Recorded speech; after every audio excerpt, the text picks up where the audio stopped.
professionnels du bâtiment ou particuliers, pour vos articles de bricolage et de construction, choisissez Batimax. Batimax, la qualité au meilleur prix. Manolotra anao ny fampalalam-baovao. La 4G Batelma vous présente Ny vaovao. Pour votre sécurité et votre confort, de nouveaux services, de nouvelles couleurs, de nouvelles stations. Jovena, source d'énergie. Manolotra anao ny fampalalam-baovao. Ny fampalalam-baovao hoarainao miaraka amin'ny Lavage kely ho finaritra ny tontolo andronao. Lulain TV safidy tsara indrindra manolotra anao. ny fampalalam-baovao. VTI Manolotra anao ny fampalalam-baovao.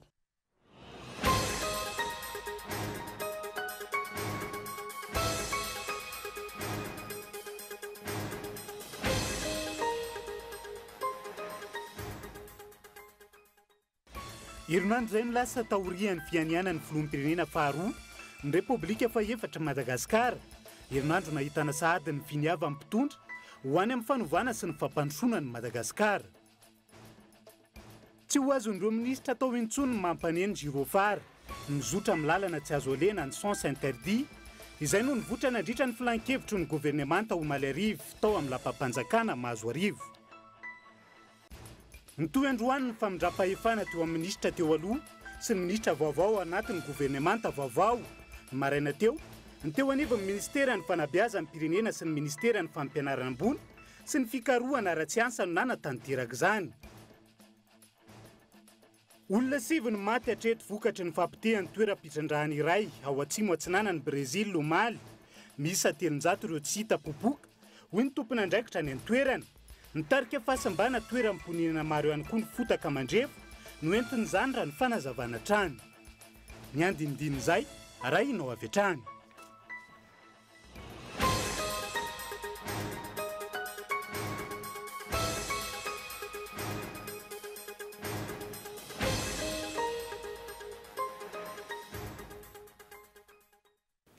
Asabotsy fahenina amby 20 ny volana janoary taona 2022 ampifaliana trano tomboky lasy tomboky vavy ny tsidihan'ny sampana fampalalam-baovao ny fahitalavitra Kolo TV ny tokantranonao amin'izao aly izao. Manasanao amin'ny mpanajana ihany koa anaraka ny antsimpriam-baovao hatramin'ny farany. Hoentina nokafana ny fampalalam-baovao amin'ity aly ity. Herinandro izay no lasa taorian'ny fianianan'ny filoham-pirenena faharoa ny Repoblika fahaefatra Madagasikara. Herinandro nahitana sahady ny finiava mpitondra ho any amin'ny fanovana sy ny fampandrosoana ny Madagasikara. Gaeton Andrianatsilavo. Asa hoy ny filoha Andry Rajoelina ary asa avy hatrany. Voaporofo sahady izany tamin'ity herinandro ity. Ny alatsinainy hariva ny voatendra ny Prime Ministre lehibe ny governemanta sy ireo olona 3 hafa niaraka taminy dia ny sekretera jeneraly ny fiadidinan'ny Repoblika, ny sekretera jeneraly lefitra eo anivon'ny fiadidinan'ny Repoblika ary ny taleny ny kabinetra. 3 andro taorian'izay, voatendra ireo mpikambana miisa 20 ao anatin'ny governemanta izay nahitana ministra araiky amby 20 ary sekretera panjakana iray.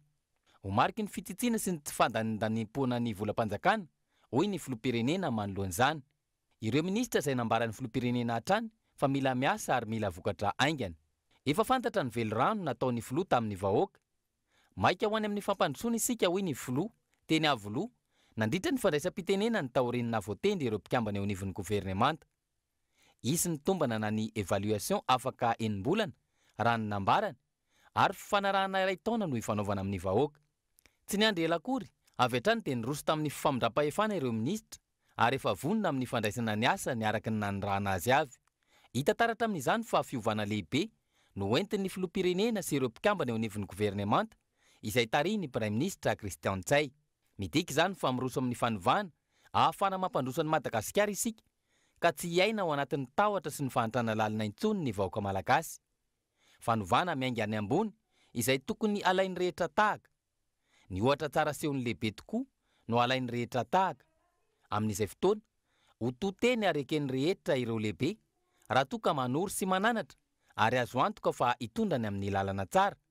Dia ny ady amin'ny kolikoly, ny ady amin'ireo tsy maty manota, ny fampiarana ny lalàna, ny ady amin'ny tsy fandriam-pahalemana, ahafana makany amin'ny fampandrosoana ny firenena.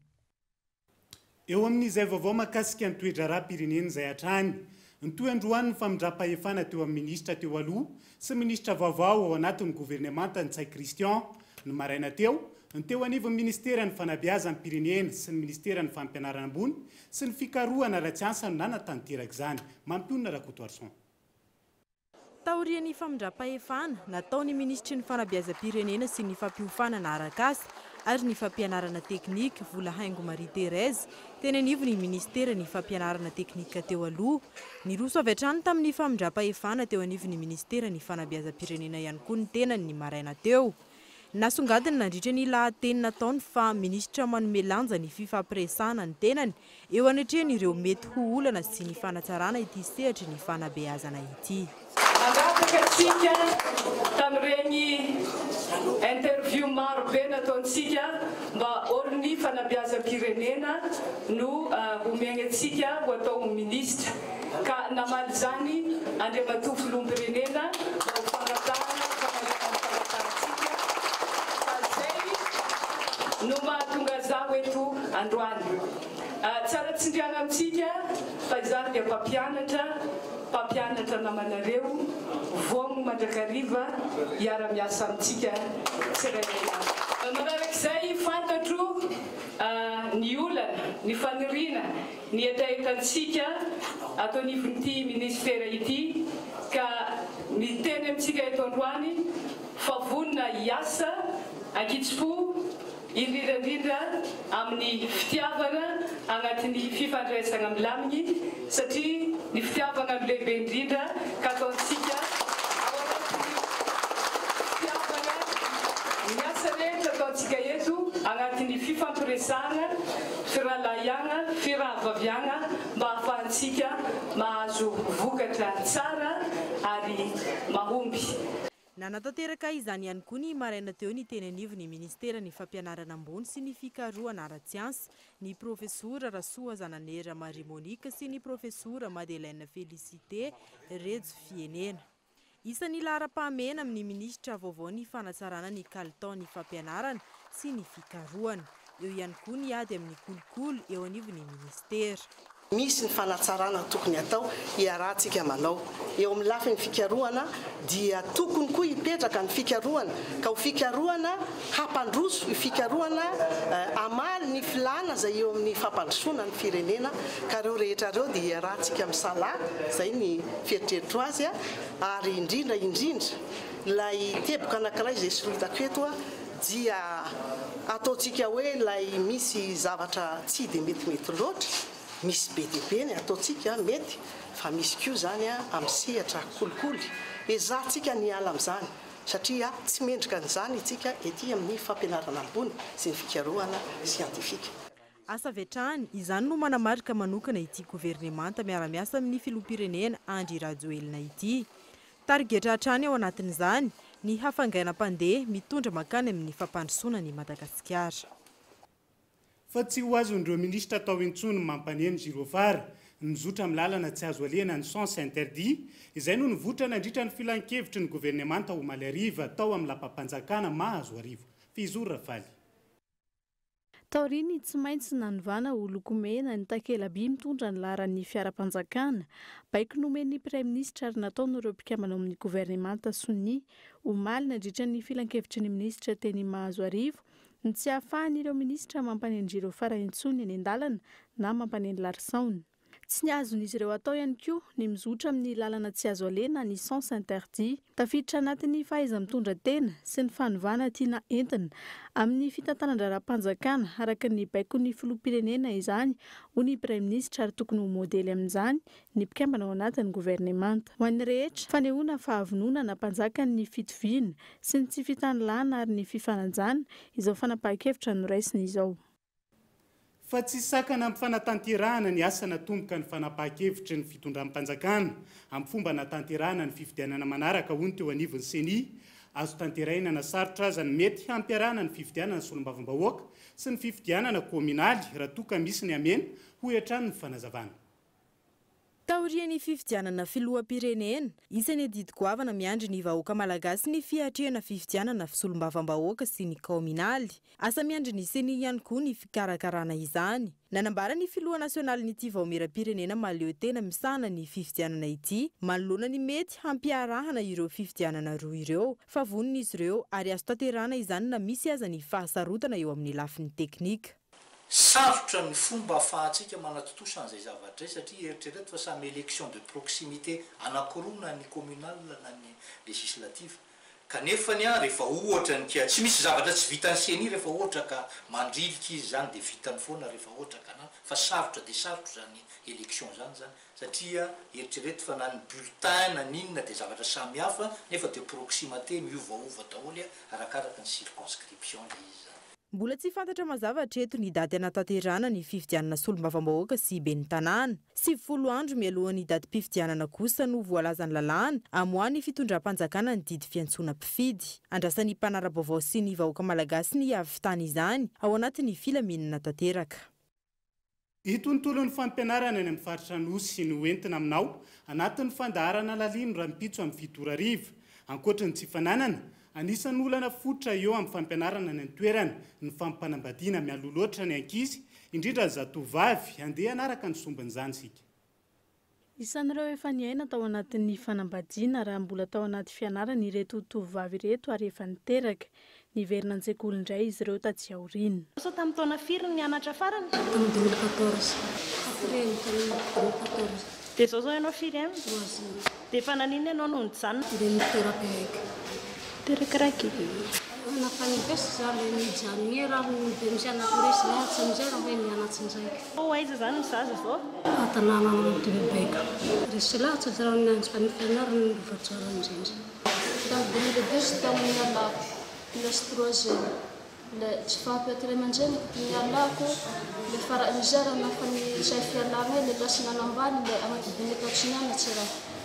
Vaizahina mizary ny tonga nianatsy fa dia UNICEF magnampy ny mpianatsy le fara mizary ny tonga le tsy miverina an-dakilasy indray. Firy ty anakao? Roa ty anakao? Naha mbola tapaka vitsika nianarako le vitsara indrindra ty fianarana. Tena mazoto mianatsy raha. Manana tokatrano tigna zao tikana apetsatikana matika zanao ohatsy ka itikana apanambality ray aman-dreny tikana nefa tika mboajaja le mety ino tokony hatao tikana amin'izao fotoana izany ohatsy ka amatika zany le raha. Lafim-baovao hafa tanteraka kosa indray ilana ezaka fanatsarana ny lafin'ny famonjena vony eto amintsika manano sarotra ny tsy fahampiana ny fitaovana hoenty manatanteraka ny asa eo any koa ny tsy fahampian'ny isa ho andro sampana mpamonjy vono raha ny fanazavana Henri Florian.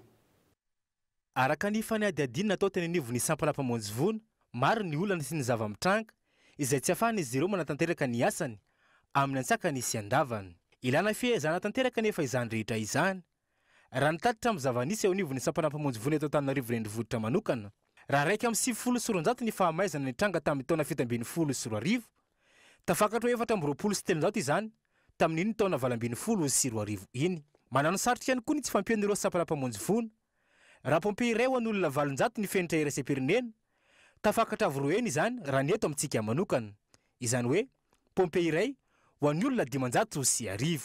Tsy ampy ihany koa ny ivitoerana misahana ny asa famonjena vono raha boribory tany enina no eto Antananarivo renivohitra tsy misy afa-tsy boribory tany telo no misy izany eto amintsika dia ny eny Tsaralalàna, Andravoangy ary Anosy Vavaka.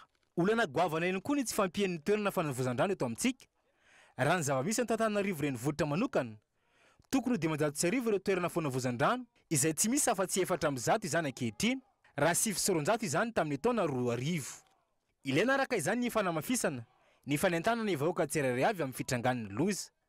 Raha antso an-taroby 70 amin'ireo zato no fananiahina tamin'ny taona 720 niakatra ho 90 amin'ireo antso voaray izany tamin'ny taona 2020. Eo amin'ny lafin'ny famonjena vono indray kosa raiky amin'ny 57 izany tamin'ny taona 720 izay nahita ampihenana ho 730 tamin'iny taona 2020 iny. Dingana goavana araka izany ny tokony apetraka ho an'ny sampana mpamonjy vono eto amintsika. Ilaina ihany koa ny fanatsarana ny fitaovana ampiasaina sy ny drafitra matipaika manoloana ny zava-mitranga eny anivon'ny fiarahamonina. fa ny démocratie sy ny tambazotra ny tseraserindray no nitondrany ny agence capsule sy ny Gold TV FM fanadiadiny tamin'ity indray mitoraka ity mampahazo vahana ny démocratie saingy tsy voafehy tanteraka eto amintsika ny Facebook hoy ny mpandinika fiarahamonina fanadiadiny. Ahoana ny fahitanao ny lanjan'ny tambazotra sosialy eo amin'ny fanorenana ny demokrasia? Io no fanontaniana napetraky ny agence capsule niarahana tamin'ny Gold TV tamin'ny olom-pirenena 720 taona no miakatra ny 9 sy 7 volana janoary lasa teo.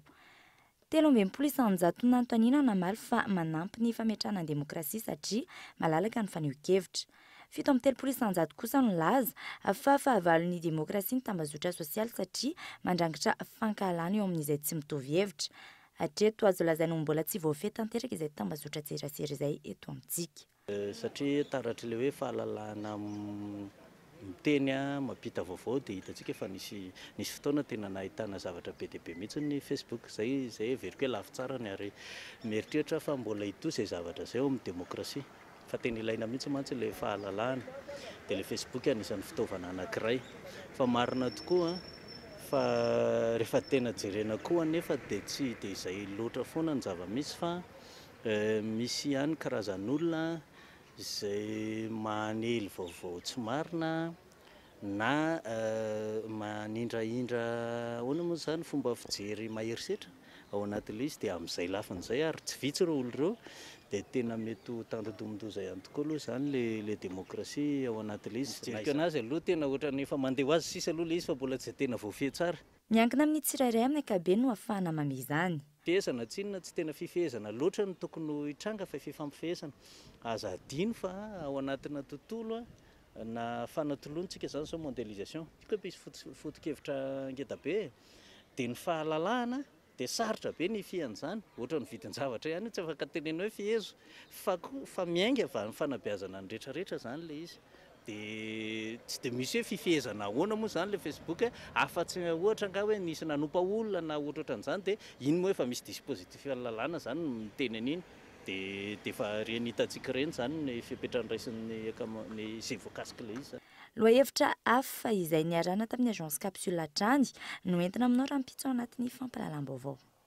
Dia izay ihany koa no mamarana ny tapany voalohan'ny fampahalalam-baovao ndao isento ao anatin'ny dokam-barotra manaraka isika azadino manaraka ny tapany faharoa ahitanao ny makasika ny olany fampiarana ny zony ankizy sy ny seha-piariana akondro ary ny maresaka iraisan'ny pirenena.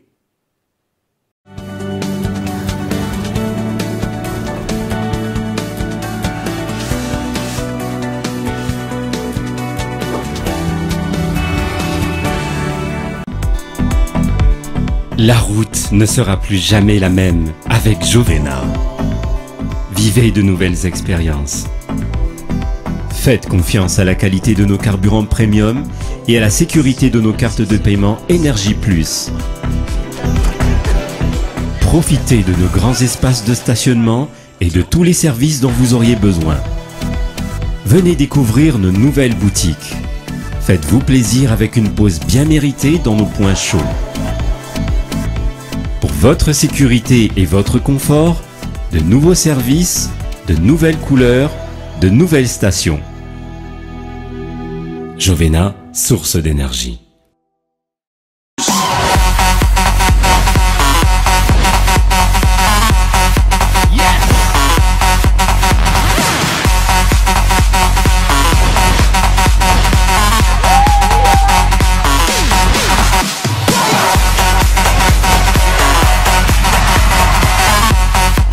Le réseau 4G numéro 1 vraiment partout à Madagascar, c'est Telma.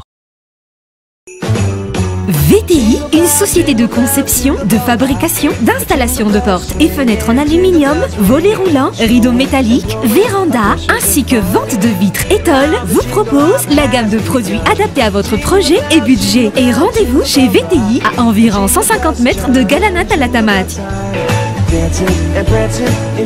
VTI, prêt à vous servir.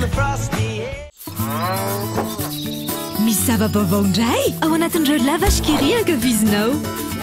Ny lavashkiri vaovao izay efa be calcium azy vitamine amin'izao fotoana izao dia mbola miampy fer indray. Ilain'ny ankizy amin'ny fampiasana vatana sy saina eny fa na ny lehibe ihany koa ary. Matsiro sy mampazoto tomana foana mba ho fafina rehetan'ny mpianakavy. La vache qui rit ho finaritra ny tontolo andronao.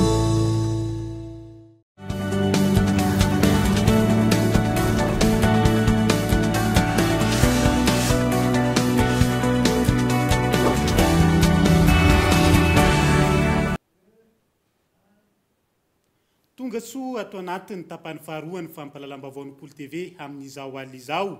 Anisan'ny lesoka amin'ny fampiarana sy fanajana ny zony ankizy eto amintsika ny tsy fampian'ny fanabeazana ho ny mpisehatra mpanao ady sisika amin'ny fiarovana ny zony ankizy.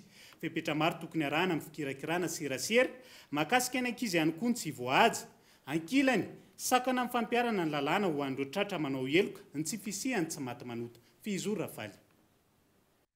Sehatra ny fiarovana ny zon'ny ankizy sy ny fiarovana azy ireo amin'ny herisetra. Maro ireo teboka mila tsaraina amin'ny fampanajana izany eto amintsika raha nambara ny fikambanana iraisam-pirenena mpanao ady sisika sy ny fiarahamonim-pirenena misehatra amin'ny fiarovana ny ankizy. Ao anatin'ny fikirakirana ny serasera mikasika ny ankizy, indrindra amin'izao firoborobon'ny haitao ara-teknôlôjia izao, isan'ny ahitana lesoka raha ny fanazavana ny droit à l'image na ny famoahana sariny ankizy raha misy vaovao mikasika azy. Ankizy victime na violence dia voalohany aloha tsy tsara mihitsy ny aseho ny endriny. Inona ny antony? Ny antony dia voalohany aloha satria matoa izy victime dia misy zany ny nanao an'izay zavatra izay. Tandrovana ny hoe rehefa aveo ilay ankizy mety stigmatisé any amin'ny fiarahamonina fa tsy midika fa hoe rehefa aneo hevitra izy dia ho ambara eo ianina ranina avy any ananina dia niarany anina ohatran'izao. Raha ohatra ka fantatry ny olona zany hoe tena niarany zavatra ilay ankizy dia mety be dia be ny zavatra mety victimisation aussi isitsika. Anisan'ny lesoka amin'ny fampiarana sy fanajana ny zon'ny ankizy sy ny fiarovana azy ihany koa ny tsy fampiny ny fanabeazana indrindra eo amin'ny lafiny fananahana. Ny fanarotana mamaofady manokana ny resahana misy fanabeazana tsy mety eo, tsy ampy eo, tsy tafita eo.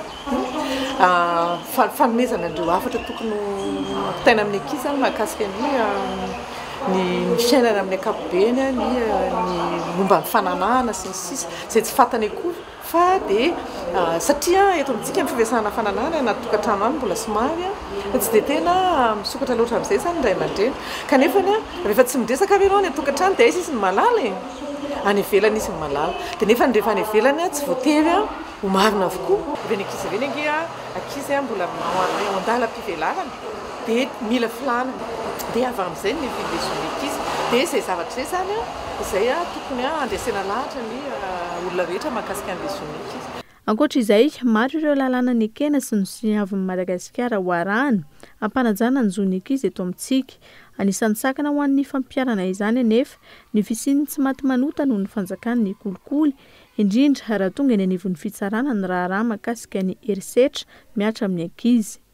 Ny sehatra tsy miankina amin'ny fanjakana toy ny fikambanana tohanan'ny mpamatsy vola na ny sehatra iraisam-pirenena hatr'izay no hita misehatra amin'ny ady sisika sy ny fanentanana samihafa ho fampanajana ny zon'ny ankizy. Toe-javatra izay antenainy ny mpisehatra fanovana ankehitriny. Lafim-baovao hafa tanteraka kosindray sy ampiariana mamelona fianakaviana maro ny akondro eto amintsika. Ny akondro izay misy mandavataona ary mitondra soa ny fahasalamana ny vatan'olombelona. Miavitsy ary miaratsy anefa ny vokatra eto amintsika ka mila ezaka bebe kokoa eo amin'ny fampitaovana sy ny fanofanana ara-teknika. Gaeton Andriantsilavo. Ankoatra ny tsindrin-tsakafo, misy fomba maro hikarakarana ny akondro ary azo hohanina amin'ny fotoana rehetra, anamboarana mofo, atao laoka, atao goûter, amainina sy ny maro hafa. Samy manana io fomba fikarakarana ny akondro io ireo mpivarotra maro hita eny amoron-dalana. Ohatra amin'izany ny eto Andohatapenaka. Alaina ny fandromanitra dia tetehana dia vasana ny akondro dia tetehana dia arotsaka ao anaty vilany. Andrahoana fry. Vetivety kely tsisy adiny izay ary dia masaka. Inona ny anaran'izay sakafo izay? Saosy créole zao fahalalan'olona aty fa raha ohatra hoe any faritany dia kadaka. Raha endasina izy dia asiana menaka sy carry. Asiana carry kely fotsiny ilay menaka dia arotsaka ilay tombosona.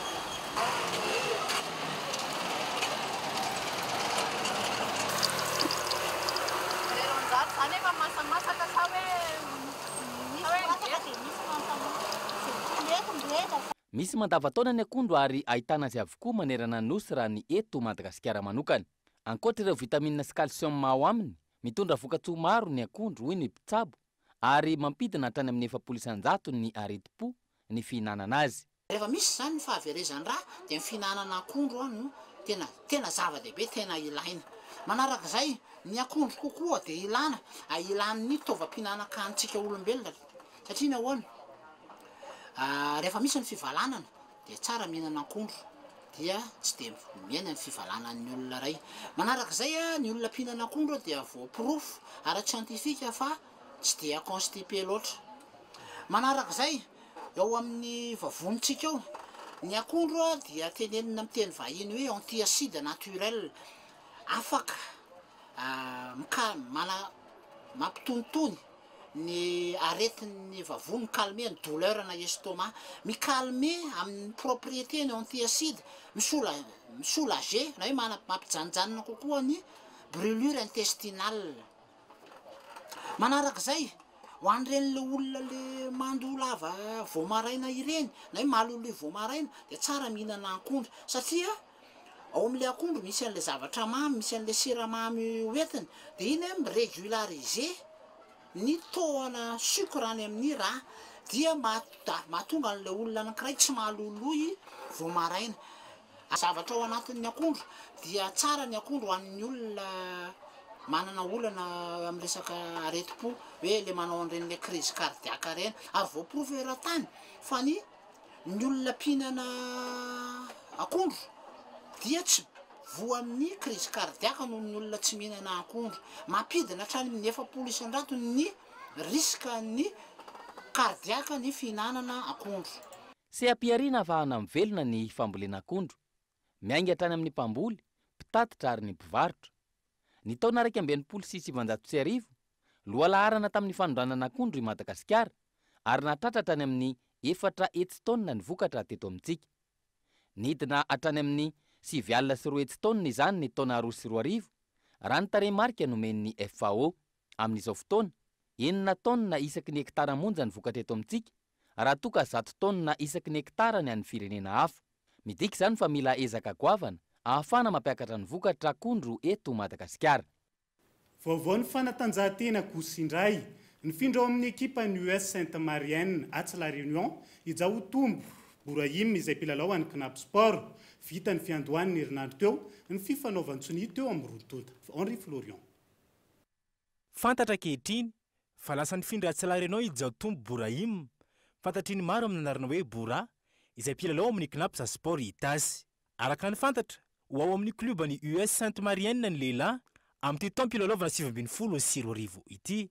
Raha iverenina ny zava-nisy tontosany alatsinainy teo ny fifanaovan-tsony teo amin'ny Knap Sport itasy sy ny ekipa ny USMM. Herintaona hazavaoza ny fifanarana teo amin'ny Rontonta, 7 taona ny lehilahy ankehitriny ary mirefy 2 metatra sy 2,70. 2,70 i Boura no nisalotra ny akanjo ny Baleado Madagasikara.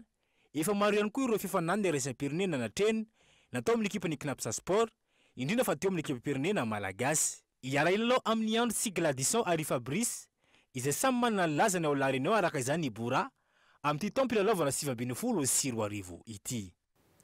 Dia iny ihany koa no entina miampita amin'ny maresaka iraisan'ny pirenena. Misy 7 ny maty hatreto vokatry ny fampitehana toeram-pitrandrahana iray ao atsimo atsinanan'ny Brésil no Mali. Misy 700 ireo tsy hita popoka hoy ireo tompon'andraikitra any an-toerana. Nitarika fahasimbana toeram-pinena maro ihany koa ny fotaka mandrevo no entin'izay fampitihan'izay. 7 ny maty, 300 tsy hita popoka. Io nitaritra vonjy-maika vokatry ny fampitehana toeram-pitrandrahana iray tao a Brésil no Mali. Tahak'izao aseho an-tsary izao ny fahavoazana. Nateraky ny fampitehana tao Minas Gerais ao atsimo atsinanan'ny Brésil. Nandravarava ny lalana. Ny toeram-pambolena sy ny toeram-ponenana ny fotaka mandrevo nateraka izany raha ny fanazavana. Olona marobe ny voavonjy tamin'ny fanetsehany ireo mpamonjy vono. Anjatony sy ny angidibe ampolony. Fitaintainana sy ranomaso kosa ankilany no iandrasan'ireo fianakaviana sasany. Ny avany tsy hita popoka. Araka ny fitarainany reto reny mpianakaviana roa ireto. Ray aman-dreny, zanaka, vady, anadasy raha vavy misy 700 no maty. Tsy hita popoka, saingy tsy misy manome fanazavana na tompon'andraikitra. Araka ny fampitambavao, any groupe Valais, isan'ny toeram-pitrandrahana goavana ao Brésil ny toeram-pitrandrahana. Ny groupe Valais izay tompona toeram-pitrandrahana iray, na moa zanain'olona misy 7 sy fahasimbana maro tao Brezila telo taona lasa zay. Tamin'ity indray mitoraka ity, mpiasan'ny orinasa Vale ireo niarambona hoy ny tompon'andraikitra voalohan'ny orinasa. Efa voafeny fiantraikany fahavoazana amin'ny tontolo iainana raha ny fanazavana, saingy miantso ny mponina manodidina analavitra ny renirano ny Paraopeba, izay mety hitera-doza ho an'ny fahasalamana ny tompon'andraikitra ao an-toerana. De la rivière Paraopeba qui pourrait être contaminé. Dia izay ihany koa tomboky lasy tomboky vavy ny masaka azo naroso tamin'ity alina ity, ankasitrahana feno ny fanarano izany hatramin'ny farany, ny sampana fampalalamba-baovao ny fahita lavitra Kolo TV dia mame fotoananao raha mipitso amin'ny ora mahazatra, ny tena kosa dia mametraka ny veloma mandrapitafy, veloma tompoko.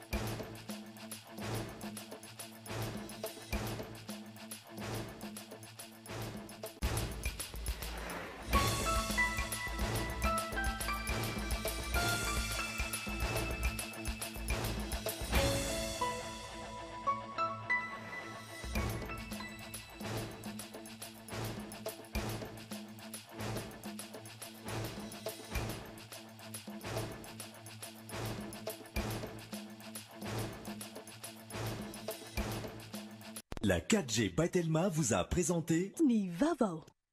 Pour votre sécurité et votre confort, de nouveaux services, de nouvelles couleurs, de nouvelles... Narainao teo ny fampalalam-baovao miaraka tamin'ny Jovena, source d'énergie.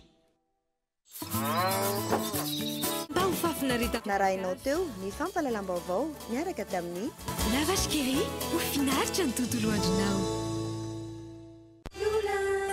Blue Line TV safidy tsara indrindra nanolotra anao teo. Ny fampalalam-baovao. Narainao teo ny fampalalam-baovao miaraka tamin'ny VTI, prêt à vous servir. Batimax vous propose sa gamme de luminaires rustiques en suspension avec applique pour tous les modèles à 70% de remise. Offre valable jusqu'à épuisement du stock. Alors, n'attendez pas. Batimax, la qualité au meilleur prix. Nanolotra anao teo ny fampalalam-baovao.